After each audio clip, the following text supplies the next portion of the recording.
美军正在协助乌克兰打赢一场非对称战争，俄军密集袭击乌克兰能源设施，这是夏季攻势的前兆。俄军会率先进攻什么地区呢？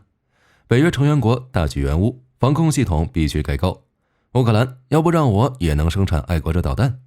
130.8亿美元，美国空军耗费巨资打造下一代末日飞机，精彩资讯即将开始。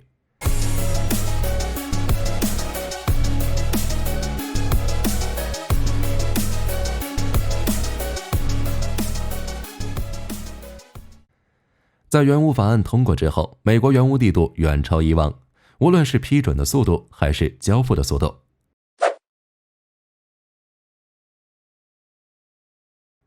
从最近这2笔军援，火力军能清楚地感受到，美国正在改变对乌克兰的支持政策，以便能让乌克兰在战场上获得更多的优势。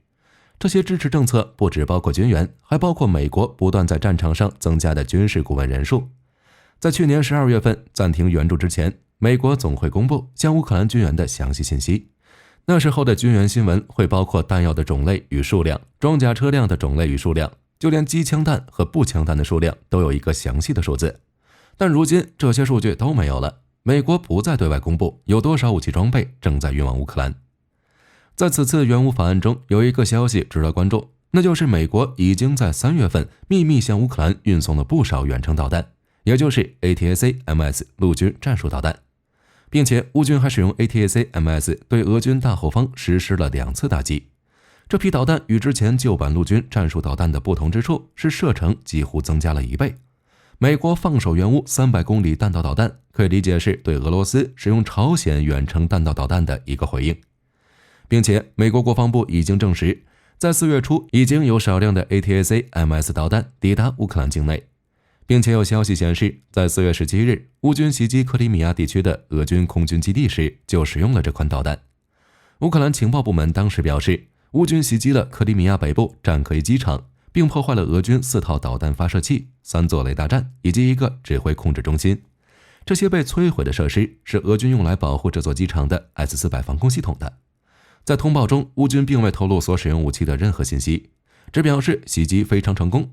但有消息人士表示，在此次袭击中，乌军使用了 ATACMS 陆军战术导弹，至少发射了10几枚。外界猜测，今年可能将成为工业竞争之年，俄乌都在积累资源，并且都在等待美国大选，都希望在明年能与对方一决雌雄。虽然608亿美元的援乌法案只有不到2/3是直接用于乌克兰的，但已经能够为乌克兰带来希望，因为这笔资金可以稳固前线士兵的士气，还能够保证前线武器弹药的充足供应。所以火力军觉得新一轮的军事援助可能会将俄乌战场重新变为此前的消耗状态。但对于乌克兰来说，如何在短期内解决后备力量以及总体兵力方面的相对短板依旧存在着挑战。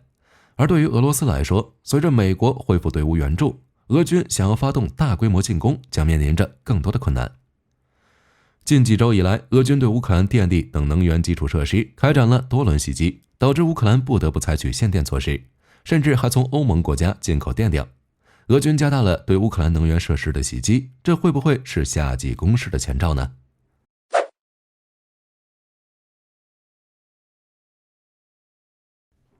上任不到2月就遭解职。据俄新社4月26日报道，乌克兰总统办公室网站发布消息称，泽连斯基总统解除了乌军武装力量支援部队司令亚历山大·雅科维茨的职务。解职命令已于4月26日签发并公布，但雅科维茨的解职其实也是上任，因为根据另一项命令，雅科维茨已被命名为国家特种运输局局长。据自由时报报道，地雷自问世以来就一直担任迟滞敌军的任务，虽然在战场上能造成可观的伤害，但战后排来的风险很高。为此，美国陆军就计划通过 GOBLN 计划，即用无人机驻探测标定地雷位置后，在安全距离外用车载迫击炮摧毁地雷，以此在雷区开辟可供车辆通行的道路，降低部队穿越风险。目前这项计划正在美国亚利桑那州油马试验场进行验证。而在过去的1周，俄军利用匕首导弹与无人机等武器，对乌军能源基础设施、军工综合体、铁路设施、军火库、无人机和无人艇生产维修车间以及燃料库等目标进行了大规模袭击。仅仅在4月27日当天，乌克兰就有4座热电厂在俄军导弹袭击中严重受损。法国媒体认为，俄军针对这些设施的袭击很可能是开启大规模攻势前的针对性措施，目的是让乌克兰军用物资的生产、运输以及交付处于一个瘫痪的状态。而乌克兰媒体也认为，在等待美国军援到位的时间内，俄军还将加强对这些设施的袭击，最大程度削弱乌军作战后勤资源和能力，从而让俄军掌握更大战场主动，并为可能发动的夏季攻势创造一个比较有利的条件。与此同时，乌克兰总司令希尔斯基在社交媒体上表示，前线局势正在恶化，乌军正在遭遇俄军优势兵力的进攻，前线士兵正在不断后退，甚至有些已经退到了更西边的新防线。在乌克兰发布的相关推测中表示，俄军可能会对哈尔科夫发动进攻。首先，哈尔科夫是乌克兰第2大城市，同时也是距离俄罗斯本土最近的城市，可以直接辐射俄本土4州，包括别尔哥罗德州、布朗斯克州、库尔斯克州以及沃罗涅日州。乌军可以凭借哈尔科夫不断对俄本土发动袭击，从而牵制前线的俄军。而俄罗斯占领哈尔科夫的话，基辅就将面临兵临城下的问题，使得乌军不得不调动大量兵力向西部靠拢，从而保证基辅的安全。这也是为何乌克兰会认为俄罗斯可能会选择哈尔科夫作为夏季攻势的主要目标。但从当前俄军推进来看，哈尔科夫可能并不会成为首要目标。2022年俄乌冲突爆发之后，俄军从4个方向展开了进攻：赫尔斯方向、顿巴斯方向、哈尔科夫方向以及切尔尼戈夫方向。在短暂的交战了1个月后，俄军便放弃了对基辅地区的推进，转而进攻乌东地区，也就是顿巴斯。期间更是一度将哈尔科夫包围。然而最终的结果确实乌军在哈尔科夫反击成功，使得俄军被迫转向东线。这里就有一个问题，在过去的2年内，俄军一直盘踞在乌东地区，并未对西部地区表现出太多的欲望，所以火力军猜测，在夏季攻势中，俄军已经会选择稳扎稳打，在乌东地区的局势相对稳定的情况下，才会考虑向其他方向推进。不过，俄军应该会在哈尔科夫方向发动一些打击行动，目的就是为了牵制乌军，防止乌军继续威胁俄本土4州。简单来说，哈尔科夫算得上乌军最后防线，打击这里也就意味着打算与乌军正面对决。而且当时乌军哈尔科夫反击成功之后，就在哈尔科夫与俄本土之间的边境地区修建了数道坚固防线。如果俄军从俄本土直接进攻的话，很可能会遭遇这些坚固防线以及严阵以待的防线，俄军应该不会出此下策的。另外，乌克兰国内还有人担心基辅可能会成为俄军进攻的目标，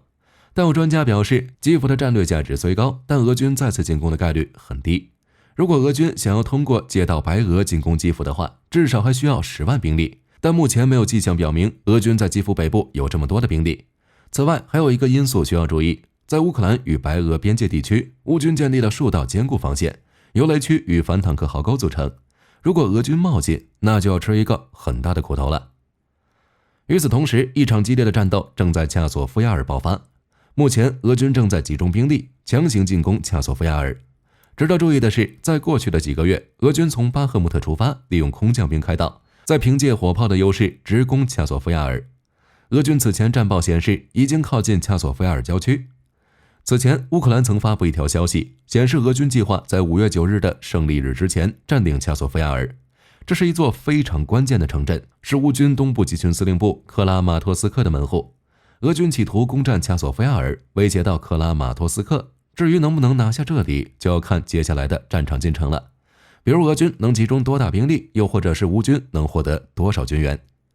接下来我们来看看乌克兰国防工业的相关消息吧。比如在乌克兰境内生产北约先进防空导弹。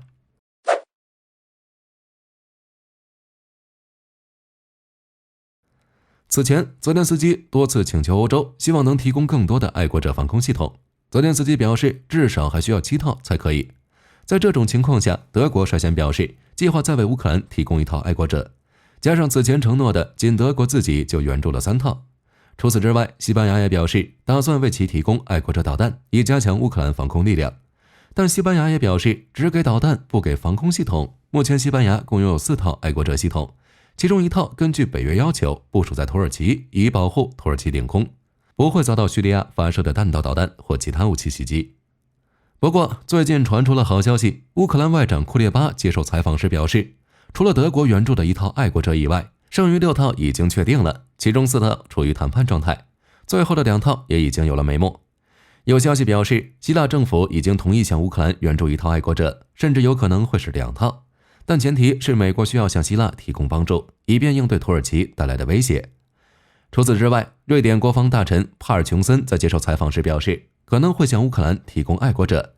有消息表示，这些最新援助的爱国者防空系统保护除基辅以外的乌克兰大城市。尽管库列巴没有透露更多消息，但火力军猜测哈尔科夫、敖德萨以及苏梅等城市应该会部署最新援助的爱国者，因为这些城市正在遭受俄军空袭。除了以上这些以外，美国还有可能提供第8套爱国者。值得注意的是，尽管美国自己装备了数十套，但考虑到复杂的中东局势，为了保护这片地区的美军基地，美军有理由保留足够的爱国者。不过，媒体表示，德国正在与美国交涉，希望美国至少为乌克兰提供1套爱国者。以美军的装备来说，向乌克兰提供1套爱国者防空系统应该不是什么大问题。反观乌克兰方面，在寻求新的爱国者防空系统以外，还在谋求能在乌克兰本土生产爱国者导弹。此消息是乌克兰驻美国大使马尔卡洛娃在接受采访时透露的。根据马尔卡洛娃的说法，泽连斯基在2023年9月与2023年12月访问美国期间，与拜登进行了讨论。乌克兰表示希望可以在本土生产爱国者导弹，至少也能缓解一点防空压力。另外，美国在最新宣布的70亿援助中，同样包括了爱国者防空导弹以及海马斯多管火箭系统所需要的弹药。另外，在援乌法案通过的影响下，北约成员国正在加强对乌克兰的援助。继英法援乌巡航导弹之后，意大利宣布也将为其提供巡航导弹，同样是暴风影。不过奇怪的是，这条消息是英国宣布的。意大利采购的暴风影巡航导弹最早可以追溯到1999年。这些年以来，意大利采购了200枚左右，能向乌克兰提供的数量可能只有2位数。另外，这批导弹在援助乌克兰之前，还需要返厂维护与升级。接下来，我们来聊一聊美军末日飞机的最新消息。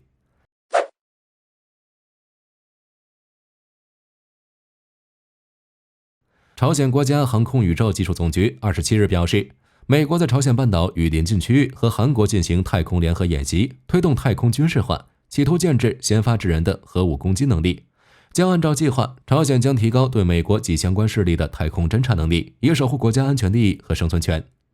据日本经济新闻4月27日报道，为发展民营太空商业市场，日本政府将启动太空战略基金，给初创公司和大学提供最高100%的费用补贴，鼓励他们参与研究开发。根据计划，日本政府机构将在10年内向企业和大学提供1万亿日元规模资金援助。